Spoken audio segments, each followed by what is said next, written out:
Jammu Kashmir bank को लेकर CAG की ऑडिट रिपोर्ट ने बहुत कुछ कहा है। स्ट्रेट लाइन पर हम किस्तवार आप तक वो तमाम बातें पहुंचा रहे हैं। आज बात करेंगे ओरिएंटल ट्राइमैक्स लिमिटेड की। Oriental Trimax limited leading importer और एक्सपोर्टर हैं मार्बल्स के। और आपकी जानकारी के लिए ये बताएं कि ये कोई गरीब फर्म नहीं है, बल्कि देश की लीडिंग फर्मों में से एक फर्म है। ओरिएंटल ट्राइमैक्स लिमिटेड को ये मार्बल प्रोसेसिंग कंपनी जो फ्लोरिंग प्रोडक्ट्स के लिए पूरे देश भर में नहीं विदेश में मशहूर है, और इनका खुद ये कहना है कि ये ISO सर्टिफाइड कंपनी है। Italy, Spain, Turkey, Egypt, Greece, China, इन सभी जगहों से मार्बल इंपोर्ट करती है Oriental Trimax Limited. BSE, NSE दोनों जगह पर ये लिस्टेड है। इस ओरिएंटल ट्राइमैक्स कंपनी को जम्मू कश्मीर बैंक ने CC लिमिट दिसंबर 2011 में 11.60 करोड़ की दी। दिसंबर 2012 में इसी CC लिमिट को रिवाइज किया और 25 करोड़ कर दिया। एक ILC 1.60 करोड़ का वो दिया गया, एक बैंक गारंटी 1 करोड़ की और टर्म लोन 3.40 करोड़ का।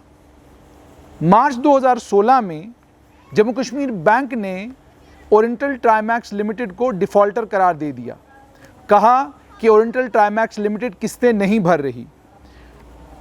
ठीक मार्च 2016 में आउटस्टैंडिंग बैलेंस अगस्त 2017 में ओरिएंटल ट्राइमैक्स लिमिटेड का प्रिंसिपल अमाउंट जो था अगस्त 2017 में टोटल अमाउंट था 33.56 करोड़, यानी लगभग 34 करोड़ के करीब आउटस्टैंडिंग था ओरिएंटल ट्राइमैक्स लिमिटेड के नाम पर।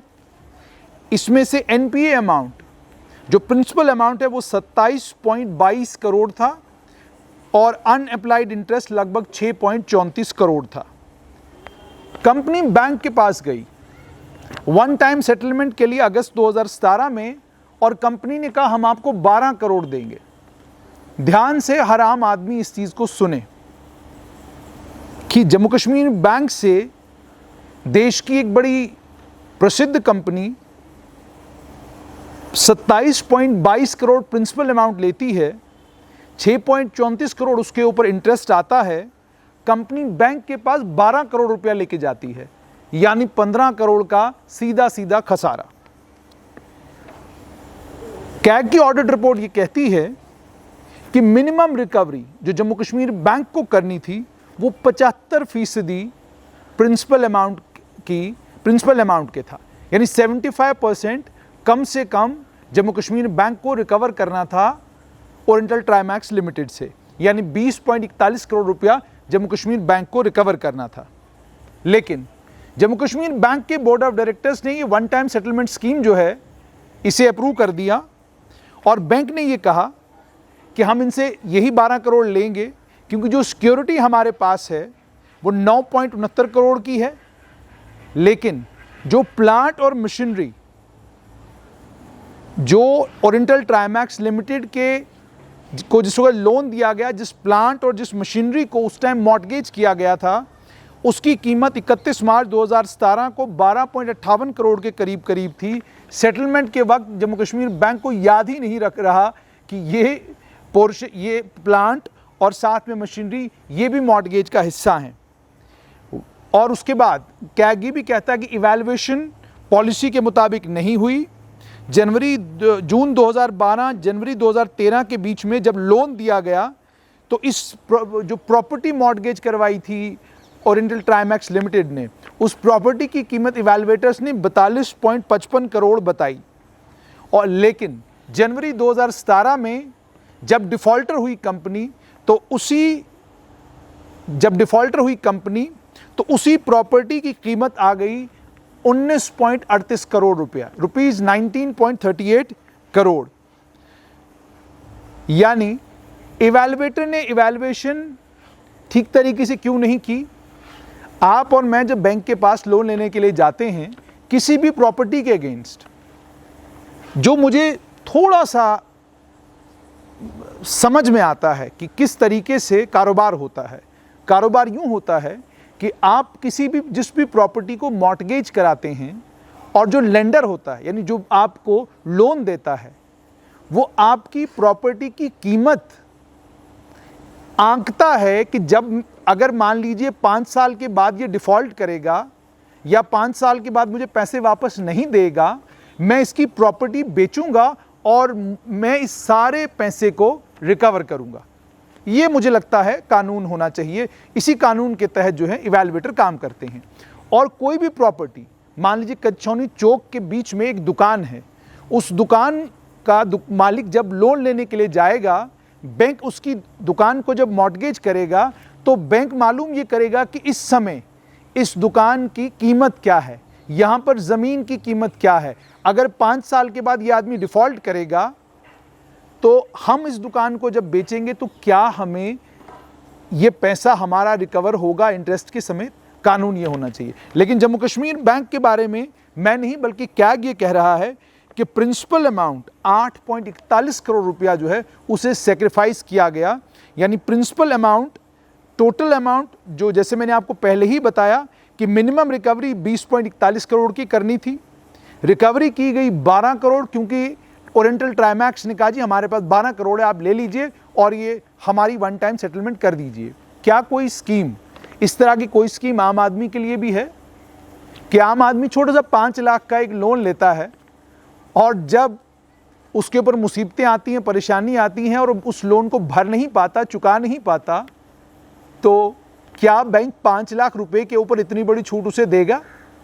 क्या बैंक कहेगा कि आप 5 लाख की जगह 1 लाख दे दीजिए, 4 लाख का आपको 4 लाख आपके छोड़ दिए जाएं? और बड़ी मजे की एक और बात, जब बैंक 10 करोड़ रुपया एक कंपनी का माफ करता है और इस केस में लगभग 8.5 करोड़ के करीब करीब माफ किया है, आप एक अंदाजा लगाइए कि एक कंपनी का 10 करोड़, बड़ी कंपनी का, बड़े आदमी का, बड़े कारोबारी का 10 करोड़ बैंक ने माफ कर दिया। 2-2 लाख के हिसाब से 100 आदमियों के लोन माफ हो सकते हैं, लेकिन क्या माफ होते हैं? बिल्कुल नहीं होते हैं। और बैंक के कर्मचारी हमारी वीडियो के नीचे जब कमेंट करते हैं तो ये कहते हैं कि आप डिफ़ॉल्टरों को क्यों नहीं कहते कि आप पैसे वापस दीजिए, आप डिफ़ॉल्टरों से कहिए कि आप पैसे वापस दीजिए। ये नून में नुक्ता जो आप निकाल रहे हैं बैंक के खिलाफ एक साजिश है। जितना जम्मू कश्मीर बैंक आपको प्यारा है उससे ज़्यादा हमें प्यारा है, क्योंकि ये हमारी रियासत की, हमारी जम्मू कश्मीर की वो पुरानी रियासत की तब भी शान था और आज हम यूनियन टेरिटरी हैं, आज भी हमारी शान जम्मू कश्मीर बैंक है। जम्मू कश्मीर बैंक के चेयरमैन आर.के. छिब्बर बहुत मेहनत कर रहे हैं, बड़ी कोशिश कर रहे हैं कि बैंक में जो कुछ पीछे हुआ है उसको ठीक किया जाए, हम ये भी मानते हैं। और आज की मैनेजमेंट भी कोशिश कर रही है कि बैंक के अंदर अब कोई गड़बड़ ना हो। लेकिन कैग जो कह रहा है हम लोगों तक क्यों ना पहुंचाएं? हमारा तो फर्ज बनता है लोगों तक पहुंचाना कि कैग ने ये सब कुछ कहा है। लीडिंग इंपोर्टर और एक्सपोर्टर जो मार्बल्स का है, आप उसको रिबेट देते हैं और रिबेट भी इतनी बड़ी, यानी 27-28 करोड़ रुपया आप एक आदमी बैंक से लोन लेता है और वापस करता है 12 करोड़। इसीलिए हम जम्मू कश्मीर बैंक से सवाल पूछ रहे हैं। और दूसरी एक और इम्पॉर्टेंट चीज़, एक और बात, बैंक के मुलाजिम हमारी अलग अलग तरीके से फेसबुक के ऊपर आकर जो कमेंट सेक्शन में लिख रहे हैं, एक आखिरी बात आप तक और बैंक तक पहुंचाना चाहता हूं। आप जब ये कहते हैं कि आप डिफ़ॉल्टरों को पैसा भरने के लिए कहिए, हम ये सवाल पूछते हैं कि अगर हम सरकार से ये गुजारिश करें कि तमाम जम्मू कश्मीर के सरकारी मुलाजिमों को ये कहिए कि आप जिस बैंक में चाहें उस बैंक में अपना खाता, तनख्वाह का खाता खुलवा सकते हैं, आपको जम्मू कश्मीर बैंक में मैंडेटरी नहीं है खाता खुलवाना। अगर सरकार ये ऐलान कर देना, बैंक धराशायी हो जाएगा आपका। ये बैंक, और इस बैंक में जिस पैसे को बड़े कारोबारियों को दिया जाता है और फिर करोड़ों रुपए की रिबेटें जिनको दी जाती हैं, ये बैंक सिर्फ और सिर्फ आम आदमी के कांधों पर खड़ा है।